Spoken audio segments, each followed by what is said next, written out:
loading up the hearse, throw it in reverse. I come from the church of the Marvel Universe. Bodies getting stuck. Hey there, everyone, and welcome to the Cryptcast. I'm Mike. What up, what up? I'm Brian. And we are coming to you from inside the Comic Crypt in Eatontown, New Jersey.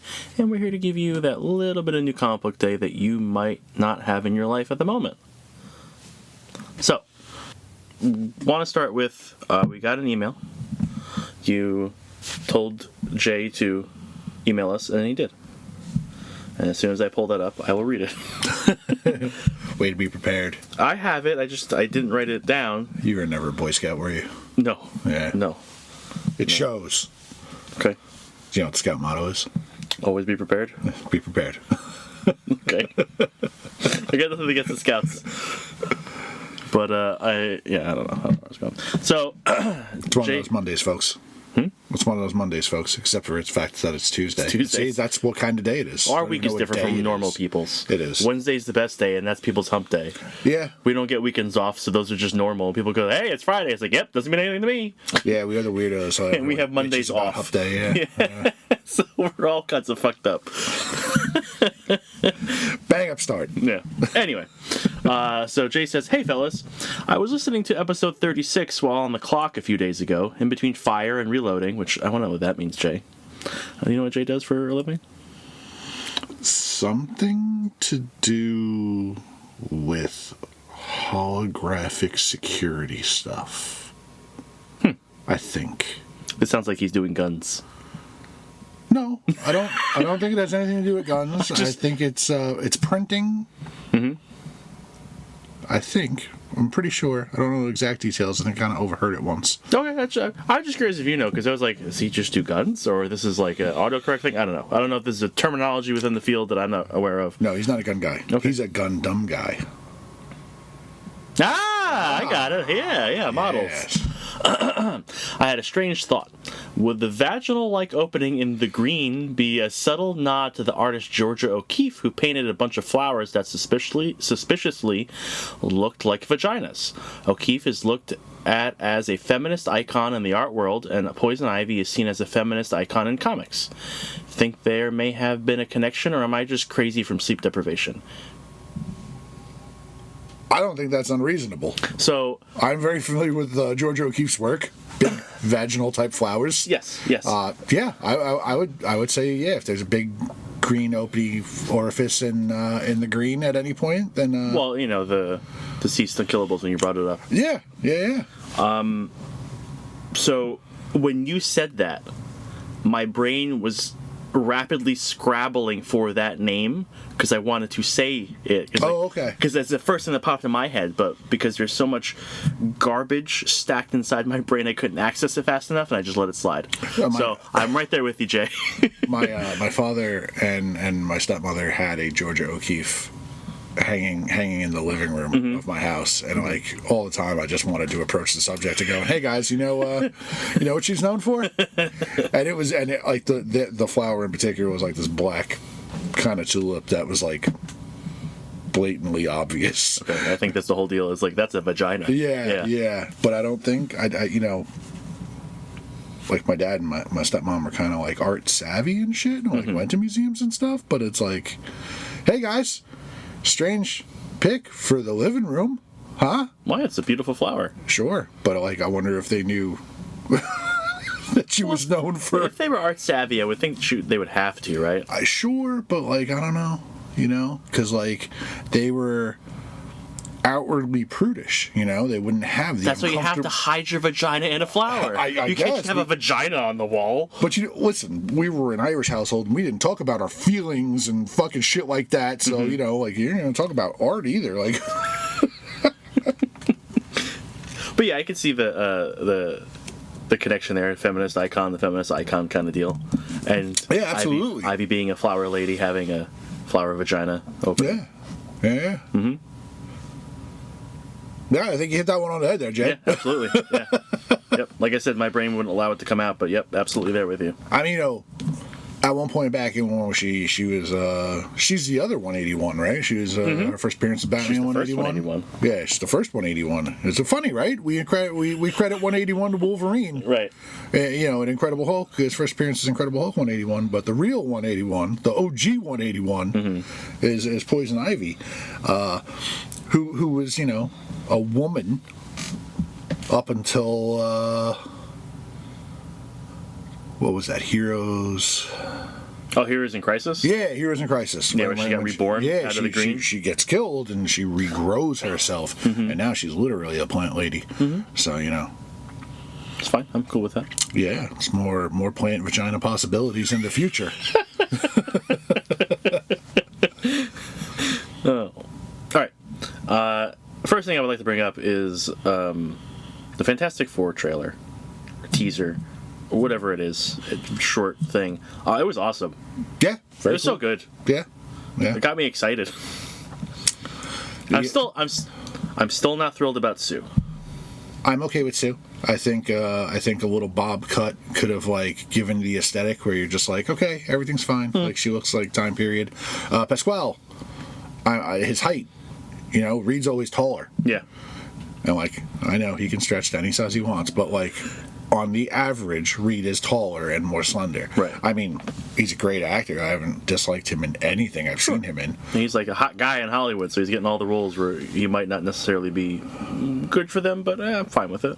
Yeah, I mean, honestly, I probably would have went for someone different, like personally, like because I would try to hit the aesthetic. Yeah, the visual more. Yeah, the Right. visual more. Yeah. But that being said, like given what he is capable of and what he's done, like I would have definitely picked him for something cooler. You know. Sure. Like. Just like off the cuff, like, you know, given the stoicness and badassery of Mandalorian, fucking Taskmaster. Make him Taskmaster. But Taskmaster, I guess he could quip it out. He's got decent timing. He's done comedy stuff. Yeah. So, you know, he could be the real Taskmaster, not what we got given in whatever terrible I think we're thing getting showed that up in. anyway. I just don't know who's in the role. Yeah, because they made it female, right? They did, but I think they were actually getting like Tony. But I'm saying Tony's got a daughter, so I don't know if that's the. I know, but you could just say like, it's his daughter, whatever. You know, Well, like they did- if you wanted to even connect it, you could say. They gave an origin for the girl in Black Widow. I just don't remember what it was. Black Widow. Oh, yeah. There's honestly the whole bunch of handfuls of Marvel movies that have you know the last wave. They're just so lackluster. I have trouble remembering, and I feel like they've come in rapid succession where it's like I don't know, it's all blending into one bad movie. Like I don't know who's showing up in what. Sure. It's like you know, Sure.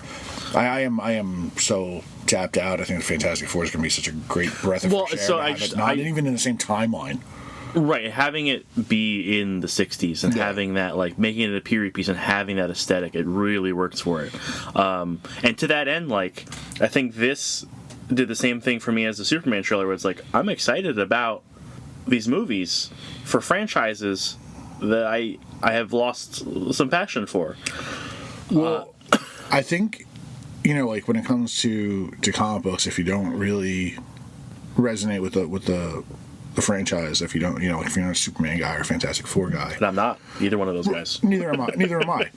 But I've read good Fantastic Four stories and I've read good Superman stories. Yeah. So it's really got to knock it out of the park. You know? So when you see something as spot on as a Superman trailer and you get something, you know, so nuanced as Crypto done right and awesome, it's hard not to get excited. It's like, Yeah. dude, if you got that right, how much else you can get With right? Fantastic Four, you have this like how do you make that crazy interesting? And they didn't like introduce anything new. They just introduced the four, And they made it very true to who they are. yeah, very family oriented, very like, you know, like I love Thing's sweater. Yeah, for me, the Thing was the star of that trailer, like hands Yeah. down. He made me excited for it. Right, and he wasn't like badass or tough. Yeah, He like, was I'm a big tough guy. No, he was hanging out with Herbie, cooking. You know, Yeah, Herbie killed it, I think, and making Yeah. the real, the face. He looked awesome. sure did. I don't recall it. I would have to go watch it again. Did Reed stretch No, at all in the entire thing? Not that I okay. saw. I was like, because everyone else got to use powers. I only watched it once, and I didn't rewatch it. Same thing here. Yeah, But we had the thing where it's, you know, we got to see Sue turn invisible and use the force fields, and Thing is the Thing. We see Johnny flame on. Reed didn't do anything. Reed walked around, being the dad. Right. Yeah. I mean, there's no kids in there, but he's just like, the boss of the house kind of vibe. I mean, we sit down for Sunday dinner every week at 7:00. That's sharp, no matter what. I could see Reed, like, not that it's ever been that way in the books or anything like that, but I could see Reed being a guy who's like, my power is my brain. Like, regardless of being able to do this. But it's always been like that. Right. Right, but that's what he is. Like, you never, like, he comes to the table with his intelligence. He doesn't come to the table I made the thing. Hey, guys, I could stretch. Yeah. Yeah. Yeah, if they pull that down and make his brain the power, and the stretching is just kind of like, well, it's useful. Right, but more so than anybody else. Hank Pym, you go to Hank Pym for his intelligence, you go to Hank Pym because he can do stuff, like, because he can grow and hit things because he's, the size of a skyscraper. Hank brawls, he's an Avenger. Tony, you don't necessarily go to Tony because of his brain. You go get in your damn suit of armor and go repulsor blast shit. Yeah. Same thing with Banner. You want to see Banner? I don't ever want to see Banner. Give me the fucking Hulk. Like, go smash shit, motherfucker. Reed, it's like, hey, bro. Yeah. You wanna, I was like, yeah, I'm gonna build the thing that's gonna save the day. Just give me like a minute. Yeah, Reed's like, And I could give it to you in the other room. I won't even have to move. In a parallel, I think Hank McCoy is like that. I think Beast is like that. I don't think I ever really go, oh man, I hope Beast has a kick-ass fight scene in this issue. No, if Beast is in the lab doing Beast shit, that's cool. I don't ever need to see Beast actually fight anybody, because he's the guy who's solving the problem. I mean, quite honestly, I want to see Beast be a twat. I want to see Beast like reciting fucking Shakespeare and just fucking like pointing out that he's the smartest guy in the room all the time. Yeah, you went the 90s. Yeah, like I just went, you got claws, you cut shit up, and you turn the metal and you beat the shit out of things. That's great, Neanderthals. I'm gonna go read a book. But I just Fantastic Four killed it, and then they did the smart thing and just like, did we see a half-second glimpse of the back of Galactus's head? Fantastic, wonderful. Awesome. I didn't even clock it. Really? Yeah. Because I like half pay attention to show and I watch it online. I really like. I was sitting there, I was watching it, and like I watched it, like, oh cool, and then you see Galactus head, and I literally went, oh, like, yeah. I made that sound watching it. But listen, yeah. with like today's fucking current events, I kind of look at my computer screen with one eye open and one eye fucking staring away. Like, Jesus Christ, I don't want to fucking know. Yeah, so I'm excited about it. I'm thrilled. Hopefully it does not suck. I hope it is good. Same. I have high hopes. I mean, I don't think anything, regardless of what I just said about it all mashing together, like, I don't think anything has sucked. I think that the first wave of Marvel shit really set the bar high. Yeah, well, we also Cat had movies, the Iron Man movies, Thor movies. There were weak points in all of it. Sure. But overall, we had a direction we were moving in. We knew where we were going, and overall, they were pretty solid. Right. And even the new phase stuff post Endgame, like, most of those are okay. It's just everything felt directionless, and I think everyone is just over it too. We did 10 years of like amazing saga, and now we got to start over. People aren't like for that. Yeah, and that, like, we've already written out Tony, and we've written out Steve, so we don't have our staples. Then we're looking at, like, except Tony's coming back as Doom, and Steve re-signed the contract, so he's going to be showing up again, so they're just doing it again anyway. Yeah, but, like, Steve can show up as Old Man Steve, not necessarily, Captain America in the field. He could be there as, like, Commander Rogers in a Sam Wilson movie. We don't know. I wouldn't mind him taking on that SHIELD role. That'd be cool. Right. Yeah, that would be terrible. Mentoring Sam along the way, Sam putting him in his place because he doesn't need a fucking mentor. Right. Like, that should be great. Right. I'm looking forward to Captain America. I don't know if looking forward is the right word, but I'm okay. It's fine. Sure. The suit looks better. Yeah, the suit looks better. I could do it without Red Hulk, though. I really feel anything else could have happened. Honestly, I could do without Bucky. But they're like a team now. I know, but I don't like know how much. I don't know how much that's going to come into play, because he's going to be in the Thunderbolts movie. Because he's got new Falcon, Raptor, right, as a sidekick. He's got his own Falcon, right. The thing is, with Winter Soldier, Bucky, James, he's so fucking emo. he's just like this moody bitch who stands in the corner and just looks sad. Like even in the trailer for Captain America, when he's like, when Sam's having the exchange with Thunderbolt, or no, he's not talking to Thunderbolt. He's talking to whatever people in the street, or probably damage control, whoever the hell. He's just in the corner leaning on this van or ambulance, just like it's like, dude, you just give a shit, could you? You're a hero. You're supposed to care. He's not a face guy. No, he's not a face guy, but it's like. At one point, you had the nerve, at least in the books, to wear the costume. But he did it poorly, and the whole time he was like, "Is it okay, guys? I don't feel confident. I don't know." I know, but it's just. But I love Puerto Rico. If you don't know, his costume looked like a Puerto Rican flag. It didn't look bad. It's just he had no confidence in himself as Captain America. Hey, listen, if Bucky stands with Puerto Ricans and South Americans, then he's already winning my respect. I don't think that was intentional, but yeah, I get. Yeah, he's a sad boy, but he had some bad stuff happen to him, and he can't get over it. I know, but Sam as Captain America is like this new, refreshing idea of what Captain America is supposed to be. Right, and he's taking it and he's making it his own. He's not worried about whether he's Steve or not. He's doing what he thinks Cap should be. Right. What I don't need is that, Bucky? Right. I don't need the sad sack of shit clinging to his leg, going, "I don't have a cap. Will you be my cap? Because I need a cap." Like, God damn it! I'm trying to fight for civil rights over here, motherfucker. Get off of me. I like the idea that it's just like, I need a cap. Yeah, you're a sad boy. You need the cap. Like, what the hell? Come on. Will you be my Steve? Yeah. Yeah. Outside of that, some less good stuff is real world garbage. Oh boy, current events. Yeah. Well, current events that would affect us directly if it happens. I hate when the real world makes me stop paying attention to the fake world. Intrudes into our lives. God damn it. The proposed tariffs, specifically with Canada, would directly affect comics. Because the majority of comics are printed in Canada. Get out of here. Yeah. I did not know this. Shipped to the U.S. Balderdash, I say. Mm-hmm. But we have all these trees and paper and stuff. They have more trees. What? No. Canada's real big. But we are... It's just full of trees. Manufacturing masters. Except comics. No? Oh. And cars. A lot of other things, small electronics. And everything, since we started outsourcing for fucking goddamn everything. Yeah. I am bullshitting people. I 100% knew that all of our comics have been printed in Canada since goddamn forever. I think people picked up on it. Yeah. Yeah, so... Which means all shit is going to cost more if dumbass gets his fucking tariffs. So 25% bump means 25% more expensive books. So basically every book will go up by $1. Yeah, those $5 books will be $1.25. Those $6, $7, $8 books, oh boy. No. That $5 book will be $6. Right.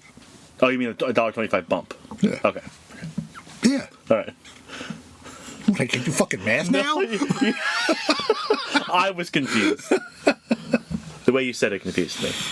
I'm not a math person. 25% of the $5 book. Yes. Is $1.25. Yeah. But you said those books will be $1.25. Not they will be an extra $1.25. And we're not even unheard of $6 books, $7 books. Yeah, I mean, when the norm now is a $5 book for a major title. I mean, minor titles are still $4, but you're paying the extra price for better card stock on the DC stuff. We're getting $8 books on the regular. We get a 25% tariff on Marvel and DC $10 specials. I'll go burn down the offices. Just no more $10. Yeah, nobody wants your Valentine's Day special. Yeah. Nobody wants your fucking holiday special. I don't care if it's square bound, prestige format. Stop with your $10 fucking books. Yeah, you eliminate the holiday special completely. There's no reason for it. It's literally just a money grab because it's just bullshit, like little stories for nothing. Right, because then it's like $12.50. Yeah. Yeah. No, thank you. Mm-hmm. No, thank you. Yep. Yeah, we order like 8 to 10 of those books. Yeah, anyway, they never sold great because only the hardest core people was like, I gotta have it. Right. Yeah. Right. Mm-hmm. So what came out last week? Lex in the City. Yeah, Valentine's Day. Yeah, no, thank you. We take $10 for that rag. Well, I'm not gonna pay $10 for that, but I like the idea of it.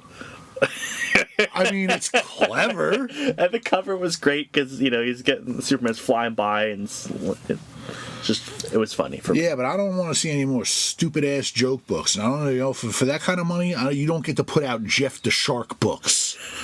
You don't get to put out... Well, he's getting a rerun of stuff because he's so popular because of Marvel Rivals. You don't get to put out silent issues with no words. If I'm paying that much for it, write a fucking story. Well, the story's scripted out. It's just no dialogue. Yeah. Some of the best issues are silent issues. I'm paying to read words. I'm a half and half kind of guy. Do you not look at the pictures? You only read the words? No. I hold my hand over the pictures. So that must be very confusing. But yeah, I mean, a price hike like that could significantly hurt every comic store in the country, other than like big established like Midtowns and shit. I mean, shit. Like any little guy, something like that. It could crush us. It could just you're talking about readership just plummeting because it's like, well, I can't fucking buy what I want now because why would I buy anything? And I'm going to leave. I'm not going to do it anymore. There's no. Every X fan just commits a mass suicide pact because we can't afford to buy every X book anymore. Yeah. Yeah, it's if that happens, that is going to be devastating. And I don't know how we would handle that. The reality of that. I mean, with Roman salutes and shit like that, I think we have bigger trouble on the fucking horizon. I agree. Big picture is a thing, but I also have to worry about being gainfully employed. Which is true, but at least we're white enough to not get deported. For now. Yeah, I'm atheist and we're outspoken, so we'll be targeted soon. Yeah, that's true. They don't like us filthy non-believers. And Lord knows I'm outspoken about how much I hate his fucking dumpy ass. No, I mean, there's a long list of people who are way more vocal and in the spotlight than us. So I think we're going to be relatively safe. We're lying down in a weird dark corner of the internet where no one really knows we exist unless they walk through the door anyway. So I mean, hopefully in the near future these people will all die. I mean, we're all going to die. Yeah, but hopefully some sooner than others. All right, let's get away from depressing railroad stuff. Hey, the last couple weeks of comics, they've been dreadfully poor. They've been dreadfully poor in the amount of comics that have been coming out. They are not trying to put comics out this month. Well, hold on. Yes, the last couple of weeks have been light. However, like crazy light. Like half of what we usually get. Yes, this week wasn't as terrible. Yeah, it was pretty bad. It wasn't as terrible. There was 3 weeks ago, DC had like 6 books on the table, and that was it. And they blew their load and like, that's it for us. Yeah, it was like pitiful. It was absolutely pitiful. Which is weird. You would think their scheduling would be better because so many of their new books are like knocking it out of the park. Mm-hmm. The amount's not there, but the quality is. I'm definitely been reading more than I ever have because there's an increasing amount of good titles. Mm-hmm. No matter how you cut it, even though it's the dregs of the industry, Diamond being consistently late shipping books for like 2 months now. Coming up in 2 months, yeah. It affects, it affects the spread on the table. It affects the Wednesday spread. You don't see as many new tags. There's not the smorgasbord of options. It stops those 5 to 12 books. I hate to put it in perspective like that, but it really is just that. And then half of those go to one guy anyway. We have one guy with very eclectic tastes. Very eclectic tastes. But we've got Dynamite, which Dynamite has some staples for the pervy old men. Yeah, but they've really come through in like newer stuff. Like they're like almost like an up and comer now. Red Sonja, Vampirella. They got somebody else, right? It was Red Sonja, Vampirella. They have others. Red Sonja, Vampirella are the solid ones, and we have like Deja Thoris. Yeah, John Carter stuff. Whatever happens to be Tarzan, Barbarella. The superpowers. What the hell are they called? The Green Hornet and the Spider and Whisper and Miss Fury and that whole Green Hornet and Miss Fury have a thing conglomeration going right now. But they've been coming at us with some new stuff that hasn't seen really good ongoing success because they're kind of like quick grab gimmicks. But they are trying. They did that whole Disney villains run. They did Gargoyles. Gargoyles had 2 different stories. They had Gargoyles Dark Ages. Yep. They have, That's 3 series. Gargoyles, Dark Ages, Gargoyles, Quest. Oh, Quest. All right. Yeah. Okay. So Thundercats. Yep. We're looking at, Thundercat ongoing. Chitara had a mini. There's another series coming. They got Darkwing Duck coming back out. Yeah, Darkwing Duck, DuckTales, Silverhawks just hit. I am giving Dynamite a lot of credit in that they're acquiring. Yeah, they're fighting their way out of that. And diversifying what their thing is. So it's not just. Was the other chick I was trying to think of. Yeah. So it's not just big boob ladies with a million covers. And, right. And I'd say that they have some beautiful art. Like they do have very beautiful art, people but they're doing covers. like 10 to 15 covers a book. Stop it. Right. Put out more books. Right. Put that money into another property. Correct. Like, put out more books. You could do better. And they are, which is fantastic. I will give them 100% that they are trying harder. And there's other, what's going on with Diamond. Who knows who's going where and whatever. 'Cause I think they're auctioning off Diamond. I don't know what the current news is. Yeah. I saw an article this morning. I didn't read it, but the last... Yeah, Jeppy's stepping down, and he's got nothing to do with it, and they're selling it all for some shit. There's a whole lot of shit going on. I don't know what the details are currently. Yeah. So I can't say. But I mean, I'm like hanging on, waiting for distillery books. Mm-hmm. Like, I don't even remember the titles of the ones I'm looking forward to anymore. Well, they happen so quick. That was that last one that was like on a train that I liked. Train. Yeah, it's like the crazy girl on the train. Oh, the city beneath your feet? Yes. City Beneath Your Feet. Cartoony kind of look with the spy girl? Yeah. That was good. And then there was the other one with the guy who got possessed by the demon going Missionary. after his ex-wife. Yeah. It's like that's, Yeah, there's great stuff. but they're not here on Wednesday. No. They're sneaking in the back door, a day late or they've been consistently showing up Fridays. Yeah, but if you don't have a Wednesday presence, Yeah, it's gonna hurt. right? Like when are you in here looking at new books? Right. On a Wednesday. We have people straggling on the other days, but Wednesday's the day. Yes. If I'm gonna pick a new flavor, Yeah, that's the day to do it. right? So, despite it being like the past couple weeks, there has been some good stuff. Specifically from last week, The Seasons, #1, I enjoyed very much, by Rick Remender and Azteca doing the art. It's fun. Just a fun book with an awesome aesthetic.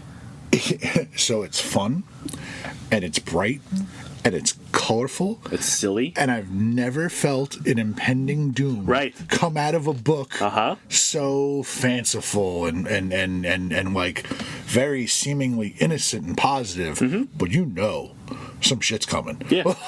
And it starts with like something weird in the beginning, and then you get the whole cool, fun chase of your main character, Spring Seasons. The main character for this book, she's one of 4 sisters named after the seasons, and their last name is Seasons. Yes. So in the first issue, we follow Spring Season, who seems to be a letter courier. Yes. And the thing I didn't get about this book is that, like, a letter gets away from her, and she's vigorously chasing after this letter, doing everything she can, and a fanciful wind brings her through all kinds of shit to get this letter.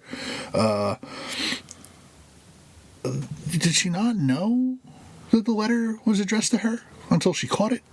No, she did know it was for her. She knew it was for her. That's why she was chasing it so hard. Oh, okay. Because I thought it was just a letter that got away from her, and that was her job. Like, she's like, I have to deliver this letter. Like, no, she knew it was for her. Okay. Because it's like, damn, like, you suck at your job. She's very good at her job. She's doing like parkour shit, like it's crazy. Terrorizing neighborhood businesses. And... it is a very fun sequence, but then again, it ends with this like just like horrible impending doom and bright colored, clown like Yeah, suit. there's a carnival. There's a carnival. Carnival. Yeah, they have corn. I love carnivals. There's a carnival coming to town, and you can just tell that this carnival is not. It's like evil, yeah. Like in the beginning, like they're in like some town in Spain or some shit, but everyone's like locked up, looking at mirrors with like rictus smiles on. Yeah, and they're like passed out in the street, like holding the mirrors, Yeah. laying in the ground, looking at the mirrors. You don't know what the carnival did. But But there's a creepy dude who goes huck huck. Yeah, huck. The big stilt guy. Yeah. But the faces, the masks or makeup that they're wearing make them look rather blank. Mm-hmm. In expression, but very, very colorful and seemingly innocent. Yeah, I thoroughly enjoyed it, and I cannot wait to get to the second one. I'm just a Remender fan in general. So I've mentioned before, Grommets is great, Sacrifices is good, just like Remender. Yeah, that was on my tear of I'm going to read silly indie stuff today, because I also read Kill Train #1. Yeah. Which was basically The Purge. If I remember correctly when I ordered it, yeah.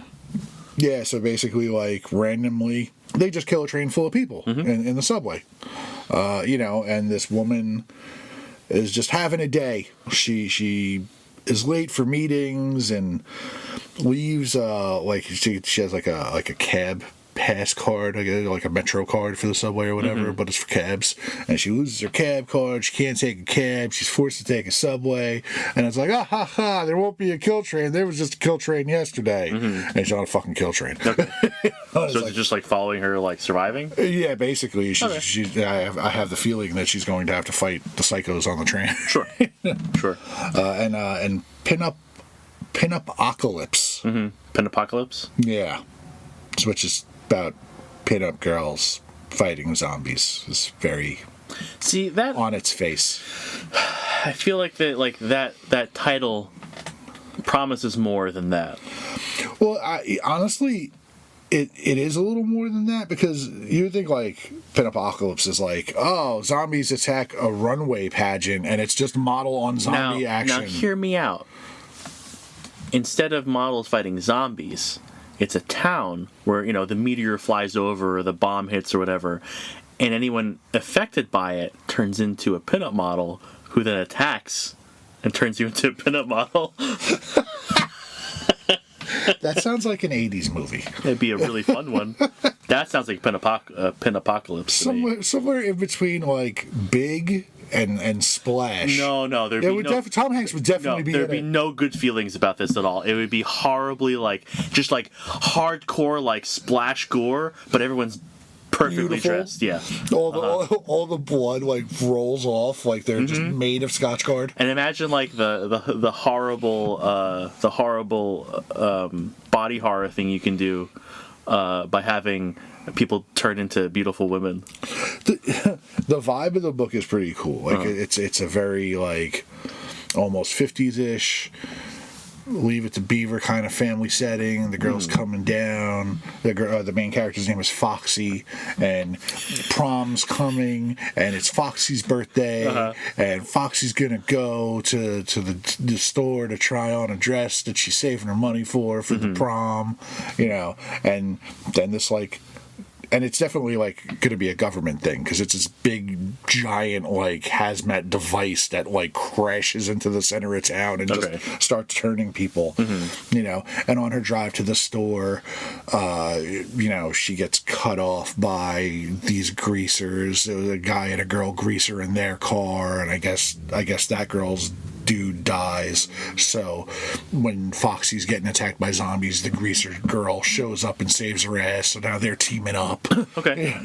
There's a story there. Sure. There's more of a story than I thought was going to be there. Cool. I like my story better.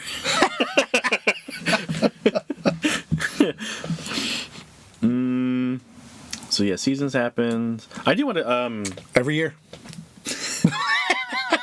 Less so. 4 times a year. Kinda.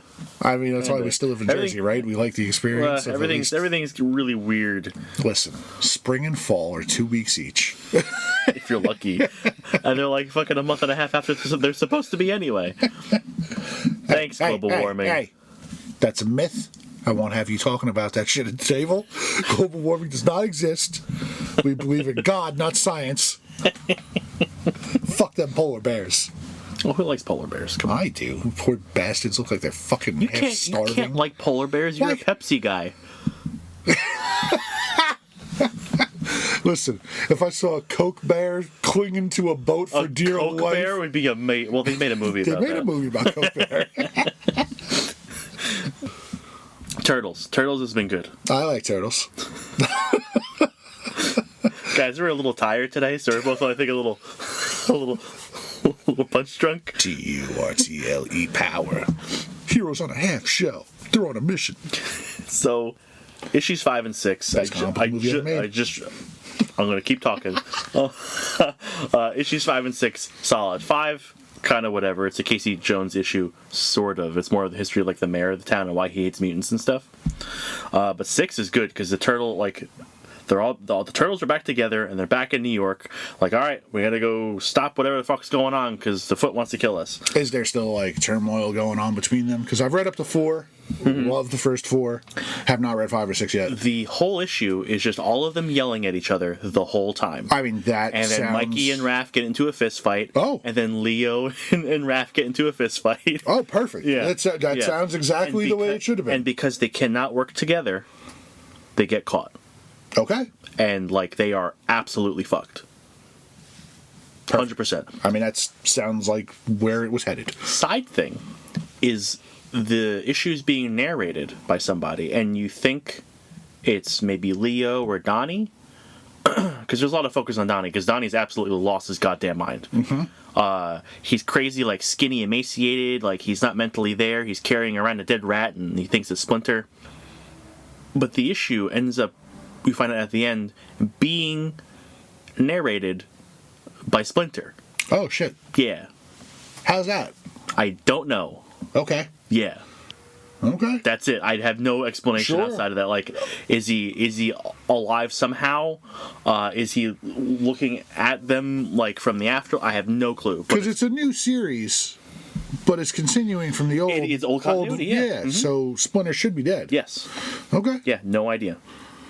So that was like, oh, whoa. So yeah, the turtles are completely fucked. The Foot have them. What if they are completely like separated? They're not on the same page at all. What if it's not Splinter? What if it's Amato Yoshi and Splinter? It's the other way around. It's like, I owned your master. He was my pet. I'm very curious to see where this goes because I haven't read Turtles since the beginning of the 2012 run, the last one. Right. And I ended up jumping off that fairly early. And I'm way more interested in this. I jumped off fairly early, just because of the usual reading load. It was just too much. Mm-hmm. But it was so damn good. It kept pulling me back in at random points. Mm-hmm. Like, I jumped back in, when Splinter died. I jumped back in when they introduced Jenica. I jumped back in during Mutant Town, and they opened up the dojo. I never consistently read it. I just tried to keep tabs on it through you and, like, say, John and, like, some other people in the store. Yeah. Like, all right, what's going on in Turtles? Let me know. Yeah, it deserved my attention, but didn't get it. What's funny is... my son has recently become interested in the Turtles. In one of the IDW previews, there was a pull-out poster for this series that's up in his room, and we just started watching the newest Turtle series based off of the most recent movie. I think, which is this. I haven't seen the movie yet, but the series is fun. It's good. Personally, I think Turtles is one of those rare things that, like, every generation gets to own it, you know, and in a special way, in a better way, like better than Spider-Man or Star Wars or anything like that, because, like, the next generation, like, I have original Star Wars, and original Star Wars will always be better than your prequels, but you love the prequels because you grew up watching them. Love is a strong word. I respect the prequels. Sure. Yeah, I was a target age for that. Yeah. And I'm sure in another 10 to 15 years, people will be coming in here going, like, the sequels were fucking dope, like, they were so good, like, blah, blah, like, but those things, like, they don't get, like, reinvented, they build, and, like, you don't get a lineage thing properly out of things like Spider-Man or Batman, because we have to stunt sidekicks, you know? Like, you just get 18 Robins and Batman's forever. You know, the Ninja Turtles gets reinvented. It gets reskinned. Yeah. You know, Ninja Turtles have been reinvented and reskinned so many times, and for so many like cartoons, video games, movies. Right. You know, and I feel like every generation gets like to own their turtles. You know. Sure. Like it's one of those things where you can't battle. Like, oh, my turtles is better than yours. Like, no, my turtle was better because it was mine. Yeah, I mean, you could make that case for a lot of things, though, where it's like, I like this because this is what I had. And I think that's the problem with a lot, especially with like comics and just like pop culture stuff in general. It's like, this version is what I grew up with, so it's better. Fuck you, old man. But I think... It's like, no, you stupid young person. I hate that, blah, blah, blah. This is why mine's better. I think when it comes to turtles, this is what makes everybody right. You know? Mine's better because it's mine. Or, like, you know, and it's like, it's different from yours because of this. Like, your Transformers is Beast Wars, and you'll always be wrong. It sucks. Like, I'm not going to argue that. I like the aesthetic of it. I like animals, whatever. Animals are cooler than trucks. I'm giving the Ninja Turtle franchise a feather in its hat above all else. I'll give you that the fact that I think like Turtles fandom is less like divisive than anything else, where it's like, oh, cool, new Turtles, fine. I've never heard anyone come in and start slamming Turtles. Right. You know, it's all good. Like all Turtles is like pizza. It's all good. Right. Right. So, but yeah, just the newer show, I'm enjoying. I still need to watch the movie. I stand by the first Ninja Turtle movie being the best fucking comic book movie of all time. No, it's a good one. Yep. Yeah, absolutely. That's my Turtles were the movie and the cartoon, because there were no new Turtles until much later. Go Ninja, go Ninja, go. Yeah, Turtles is cool, and then also, this is going back 2 weeks, I think. Was it last week? Or was it the week before? The Doom rocket thing. 2 weeks ago. 2 weeks ago. It's just we didn't get to talk about it. Was it 2 weeks ago? I think it was 2 weeks ago. Yeah. Shit. But I need to talk about it because it was too goddamn good. It was amazing. So this is the first book in a line of books that Straczynski is doing that is unlikely team-ups. And this book was so good. And it slaps you in the face with like unlikely team-ups? No, very likely. Yeah, it's because like they complement each other so this makes 100% sense. Yep. And they're both unrepentant assholes to each other and both very nice to each other. Where it's like, what? Doom has respect for this thing? Not only does Doom have respect for him, there is a fondness.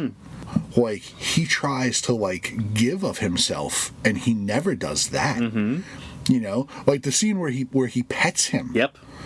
You know, he like scratches Rocket on the head, and he's like, "Don't do that." And he's like, "Thor said you like this," and he's like, "He lied." You know. Also, what was that conversation about? Like, why? Why would Thor be talking about Sue? Yeah. Just having dinner, right? But still, like the fact that Doom has the respect for Rocket as the inventor and creator and mechanic that he is, and like, you know, it's just fantastic. I'm not going to talk a whole lot about it because it is just a one shot. So just go out and find it and read it. It's great. Yeah, unfortunately we are sold out, but like so damn worth it. The one thing I will say is like, can we make Doom any more important at this point? No, because literally, the universe is based off Doom. Like, the creation of the universe is because of Dr. Doom. Yep. Victor Von Doom is why the universe exists the way it does. Yeah. Period. If you want to answer to that, go read that issue. Yeah. But we got more coming down the pipe. So we got Captain America and Volstagg. There is Nick Fury, Dum Dum Dugan, and Fing Fang Foom. And I don't know what the next one is yet. Doesn't matter because they don't have Doom in it. I like the Warriors 3. Yeah. And I like Volstagg quite a bit. Yeah. So I think he's my favorite warrior. No. I like Fandral a lot. Yeah. But I think Volstagg, like, Fandral used to be my favorite, but over time, Volstagg has become my favorite of the three. Different reasons, you know. Fandral's like suave. He's smooth, you know. He's like definitely the more charismatic charmer of the three. Sure, he's Errol Flynn. Yeah, Volstagg is funny. you know, and Volstagg boisterous. He's a boisterous party boy. Yeah. Hogan's the boring one. Yeah, Hogan's like, I'm mad. And he's the one I always like the most. He's the guy waiting to fuck someone up. You know, so I always had a fondness for Volstagg because he is the fun guy. Him and Hercules used to be like the same guy. I hated when they turned Volstagg into Thor. I was just going to say one of the made him so one of the down. best things they did was make him Thor for a little bit. Because he became the War Thor. Yeah. So he at the time, this is when Thor was unworthy and Jane had the hammer, and he was like a representative for Asgard somewhere. He was like a senator or an equivalent of, and Malekith was going realm to realm, like conquering. So everything was at war, and he got caught up in like a raid somewhere, and he was protecting children, and because of that, like the rage he felt because children died in his arms because they all got like burnt away. Yeah, that was. And he got a hammer and became the War Thor. And just started wrecking house. That is a light description of those panels. Yeah, he was surrounded by children. That what happened? What they get attacked by? They were on Muspelheim, so it's the fire realm, and like they got attacked by like fire demons or something like that. But and they just like incinerated like a dozen children, right? Yeah. All around, like he's holding them. He's standing in front of them, like There's a panel where he's holding ashes and like in his hands. I did not read I read that issue and I was like, I am done. But I'm not reading this. But it's one of those things where you're taking a joke character and growing them up and making them something else. Yeah. And giving that depth to them where it's like, I will sacrifice myself for children. Oh no, I did everything I could and it still wasn't enough. And then you become a rage monster, righteously so, and just start going wrecking house. I didn't need that out of my Volstagg. I'll just go read fucking Frank Castle if I need that. That's fine. I think it was a good thing. Giving these guys some trauma is nice. Sure. You know, change and growth is nice, but oof. This is why I'm a Marvel guy. Fuck up everybody. Give them all trauma. Everyone's got trauma. But as far as like stuff this week goes, Ultimates number 9 is my winner. I just want to jump back to the Doom thing real quick. Yeah. How much do you think that one shot will have to do with everything moving forward that's about to be Doom everywhere? I don't think so. Because he's Sorcerer Supreme, and we're about to have him in, like, fucking every book. I don't know, other than it just adding to the laundry list of, like, Doom being like, hey, I'm the best, and I'm justified in thinking so, I don't think it's going to have much of an effect on anything. Okay. Fair enough. Realistically. Ultimates 9. Yeah. So, yeah, Ultimates 9. I was saying to Brian before where Ultimates is one of those books where it is constantly on the chopping block, but every other issue is amazing. And then the other issues are just like, why am I reading this? Ultimates number 9 is the origin of Luke Cage in the Ultimate Universe, and it's fantastic. It's so good. It's so goddamn good. He gets sentenced to, this is his sentence is 1 year to life. 1 year to life? Yes. Does he get off on good behavior in 1 year? No. Because the guy who's talking to him, explaining his sentence, and Luke's only 15 at the time when he goes in. Oh, shit. Yeah. The guy explaining his sentence was like, I'm not a lawyer, this is a pretty lenient sentence, you'll be out of here in a year, bud. Like, it's not a big deal. He's like, but it's also to life. And he's don't worry about it. And then we watch Luke over the next, 10, 15 years turn into a man constantly being beat in prison. And because he's constantly being beat, he's constantly working out and just getting like more and more jacked. But he's still constantly getting beat. But he's also becoming well-read. And he just becomes like a... how do I put it? Like revolutionary. Okay. Where he's like, basically he's the guy who's like, this is wrong, we're people too, yada yada, like we this is slavery, this is not okay, kind of thing. Basically making Jesus, I can't fucking think. Making a critique of the prison system. So he's against putting immigrants in privatized prisons as slave labor. Yeah. Oh, okay. So he gets over. He's hopping prisons because he's quote unquote a problem, and he ends up in Midas, which is a privatized prison system, Midas, whatever. And they have like shit out in space, and he gets there. There's an intro where it's like, you're a prisoner, you have no rights here, you will listen to blah blah blah blah blah, and Midas can do what we're doing because of the labor pool, blah blah blah blah blah, and it's just like saying all these fancy words where it's like, you're slaves and you're going to do all this so we can make money. But he ends up getting powers, and what happens is he starts hopping prisons, taking them down. Like he gets his powers, he breaks out of prison and gets everyone out, or gets a bunch of people out and kind of like takes the whole thing down. And Iron Man comes to him, he's like, all right, you did it, you freed all these people, like you're an ultimate now, come with us. And Luke's like, nah, I'm going back in. So he gets himself transferred to another prison. And he starts the revolution there, and he gets himself transferred to another prison, and he starts a revolution there. Like, he's just prison hopping, Wow. getting people out, which is great. That's cool. It's such a Luke fucking thing. So good.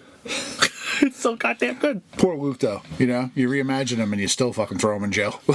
Well, it's his origin. I know, it's part of his shit. Yeah. Yeah, he had definitely a much rougher time in here, because he just constantly, just over and over, just getting beat the shit out of him. I know, like, it's all the guards are like AIM agents. Very weird. And double Luke this week because he got Power Man Timeless, which wasn't great. Oh, you read that? Yeah. Yeah. It's Luke Cage with the power of the Iron Fist, the Hulk, and the Sentry all in one. That's weird. Yeah. And his timeline got destroyed, so he ends up in the 616. Power of the Hulk and the Sentry? Yeah. Like, isn't that, like, redundant? No. No? Like, how would you even, like... He fought the Hulk, and the Hulk's blood got in him, so now he has gamma powers. No, not how did it happen, but, like, how would you even differentiate as far as strength goes? All right, he flies. Yes. We'll give that we'll give that to the Sentry. Yeah. If he has some kind of heat vision or Arctic breath or whatever. I haven't seen him use it. I haven't seen the Sentry use that But, shit, but he's a Superman ripoff, so... What's a funny thing about the thing... So, the reason I like Luke Cage is because he's a guy. And he does street stuff. This takes Luke Cage and puts him at cosmic level, which then it makes me not care. But I read it just because it's fucking Luke. Right. The book is being narrated by the Void within Luke. Okay. So Luke can hear it. So at one point he tells him to kindly shut the fuck up because he's trying to fight this guy. Is Luke hero or villainish? No, he's a hero. Okay. He comes from a universe where Danny went bad, and he started a cult. It had something to do with Khonshu, and it was like bringing people in. So Danny turned evil, and Luke was good. Danny started a cult in the name of Khonshu? It's something like that. This happened like last year or the year before, and I kind of skimmed it because I didn't care. So is Danny Moon Knight? Something along those lines. I don't recall. Okay, I was going to say He's dead now, so it doesn't matter. All right. Yeah. Okay. Like the first thing Luke did when he got to this universe was try to find Danny to stop him, but he's dead already, so it doesn't matter. So now he's just flying around space. Danny's dead in the 616? Yeah. Oh. Yeah. I thought he was. He alive. died in the 50th anniversary special. Oh, okay. Yeah, that wasn't so long ago. Yeah. All right. Yeah. So he dead. That's stupid. That means Swordsmaster is still running around as Iron Fist? He was not Iron Fist at that point. He didn't have the power of the Iron Fist. Swordmaster is Iron Fist. Danny is just Kung Fu guy. That's such garbage. Bring Danny back. No, they're going to. At the end of that special, like, you saw a glowy fist come out of the dirt. So okay. he'll come back. That's kind of all I got as far as comics go. You got anything else you want to talk about? Let's see. Everything, I feel like I don't know what week. Doesn't matter. Just talk about something you're excited about. I was just going to say, like, because my pile's just been getting bigger, and now I'm, like, reading 2 issues at a time, you know? Justice League Unlimited #3. Good. And Question #3, you know, because they coincide. You know, like, Question's working her detective case. You know, if you're wondering what's going on the Watchtower in Justice League, the answer's in the Question. Yeah. It's Cyborg Superman. Okay. Yeah, not great. Sure. You should have known when Eradicator showed up. Okay. That it was like, all right, it's just going to be Reign of Superman shit. But, like, you're out of Superman because Steele's good and Connor's good, and now, you know, you're half for half, so like, we're done. JLU was good though. The fucking the Atom Project like little side thing with Plastic Man. Oh my god, that was horrible. A Phantom Lady. Yeah. Oh. Phantom Girl. Phantom Girl. I'm sorry. I don't know what to see, guys. Phantom Girl is a Legionnaire, I think. Sure, because she fucked off to like the future and the universe like immediately. Yeah. Because he thought he was like, oh, we love each other. And she's like, nope, bye. Right. She's from the future with the Legion. Phantom Lady is the stripper by day, superhero by night. Right. Uncle Sam and the Freedom Fighters. Yeah. I'm sorry. All these names are all the goddamn same. Phantom Lady is a I think a character that predates DC. I think so. Yeah. She said she's like a golden age. Golden Age had her own kind of deal. But yeah, the DC stuff is still killing it. Red Batman 157 that's this week. Oh yeah, I'm so sad. Why? Because it's over. Yeah. I don't want Hush. I don't want Loeb. I don't want Lee. Let Zdarsky and Jimenez keep doing their thing. Because this arc felt so rushed. It felt like we could have had like another arc within this to like, get us where we're going. Because it just felt like, all right, we gotta wrap it up. Come on, wrap it up. This is the answer to that, and this is this, and that's that, and we're done. I have mixed feelings about it. This would have been a way better story if they didn't have to rush through it. Corporate takeover crap, because Riddler's starting his own company, and yeah, but think of like all the moving parts with whatever the new Captain America Rip guy is. I forget his name. KG Beast. Yeah, spoilers. Oh no. Captain whatever the fuck. Yeah, Captain Ass Clown. Yeah. That the stuff with Gordon, all the stuff going on, the brother, and we had probably about double, if not triple, the amount of issues that could have drew this out and made it a more epic kind of story. One of my ongoing problems with comics in general is, last year we did this with a character. This year we brought that character back, and KGB specifically. Not too far off. KG Beast is the one who shot Nightwing in the head. And Bruce followed him home to Russia and beat the balls off him and left him like in the Siberian snow, like on a mountain. Like, hey, you might die and I don't care. Yeah, he's Russian. He'll be fine. Right. That was one of the things. It's like, yeah, you very well might survive this, but you very well might not. And as Batman turning around, walking away, going, I don't give a fuck if you do. Like, and the fact that, like, as this symbol, as Captain Ass Clown or whatever the hell he was, that he's got, like, the people of Gotham, like, rioting in the streets and revolting. And when Batman finally gets his hands on him and he's, like, whooping the shit out of him. Yep. He has to be the example, and he knows he has to be the example, so he stops. And it's like, nah, man, you're Batman. Like, you're unhinged. Like, how but many Batman's times also like a paragon of self-control. But he's not. But he's not. He's both. He is both. He's the pinnacle of discipline until he's not. All right, and then he's not. He gets to decide. And what are the things that make him not? When you fuck a little too close to home, when you mess with things that he loves, and shooting the Golden Boy would be one of them. Sure. I mean, Thomas Elliot was a name that was first delivered to us in Hush. And in Hush, it looks like Joker kills Thomas Elliot. Yeah. And Batman almost kills him in the alley to the theater, to the point where Gordon had to shoot at Batman twice, clipped his ear, clipped the ear off his costume. A callback. Gordon being very Batman in this issue too. Got a utility belt doing utility belt stuff. Yeah, which was awesome. Like, I love when Gordon steps up. I'm a big Jim Gordon fan. But a character that was just introduced to us in the same arc loses his life, or seemingly loses his life, and Batman's ready to take the Joker's life. Doesn't do it for Barbara, doesn't do it for Jason, but God knows Thomas Elliot's too close to home. Look, it happens to be whoever happens to be right in front of him at the time. I know, but I'm just thinking he's had time to process Dick being shot, so he doesn't have to kill him now. Yeah, so the ass whooping on the mountain was the Dick Grayson ass whooping. Yes. I left you for dead once. I don't have to. Now I'm gonna beat you to within inch of your life like normal. But that's all right. That's cool too. However, if I'm Batman I guess I'm a little more vindictive than Batman, because I would have whooped his ass, and then I would have dragged his ass over to Bloodhaven and would have let a dick get a few cracks in.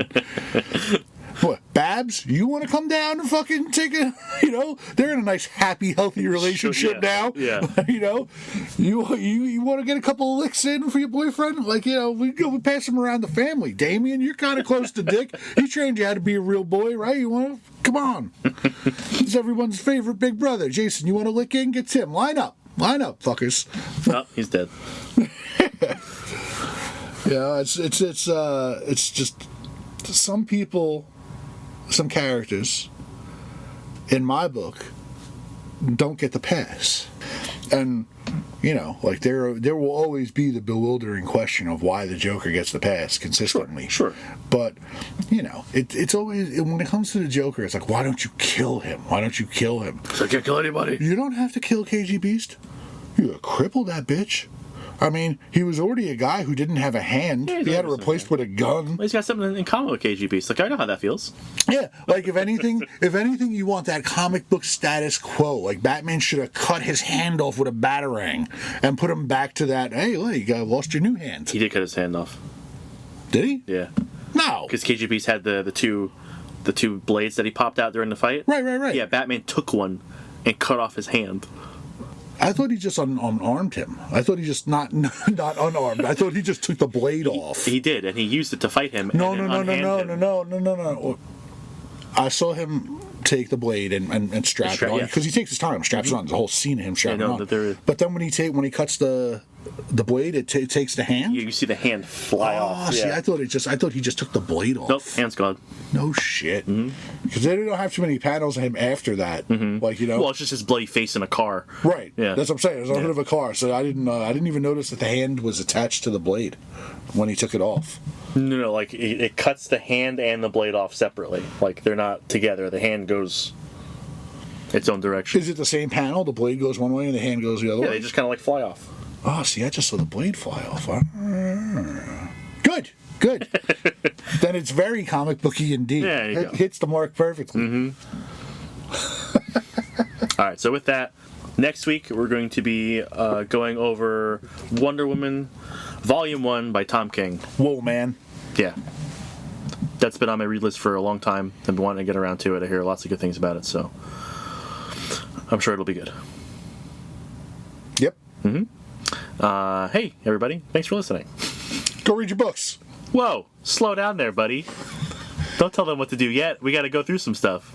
Do we? Yes. Do we? Yes, we do. I feel like we've already gone through some stuff. Well, first off, we have to tell them that if you would like to get a question to us, like Jay did, or send us some recommendations for future book reviews, you could do that at thecomiccryptcast@gmail.com. And new thing, we're on YouTube now. Not videos, it's just a podcast on YouTube. So you're not going to see our beautiful, beautiful faces. You can just go listen to You can just listen to us there, yeah. There's a cool graphic. Yeah, I made some new art for the show. That'll be up by the time you get this. That was put up last week, but some new art. Don't tell me if you like it or not. I can't handle it. Maybe we'll put up some other shit in the future. Yeah. Maybe some slideshows from Free Comic Book. Yeah, we got with the YouTube channel now. We can do a little more stuff. So we might have some of that coming in the future. So if you want to find that, the best way to do that is to search our handle, which is at thecomiccryptcast, and it'll bring up the channel first thing.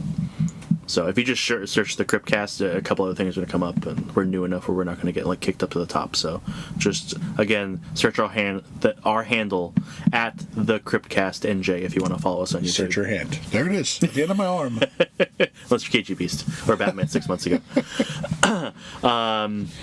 You can follow the store on Instagram and Facebook. Links will be in the show notes along with the email.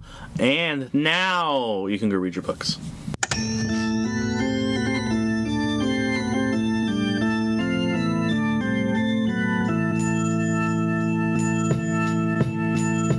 We loading up the hearse, throw it in reverse. I come come from the church of the Marvel Universe. Bodies getting stuffed in the bags like comics. The hardcore get it while the soft bitches vomit. I came to this earth on a radiated comet. Now the planet is in perilous danger because I'm on it. Fly super villain with the superpowers in me. Got the red issues and all my shit is minty. Body like Ben Grimm, suckers I be beating down. Look around and we be found chilling out in Eaton Town. I be at the comic crypt stacking up the kryptonite. Doomsday and Superman every time I grip the mic. Dark Phoenix overloading, supernova, sunspot exploding. I'm the Punisher reloading Bobby Drake when he's frozen. Storm forming ominous clouds over the ocean.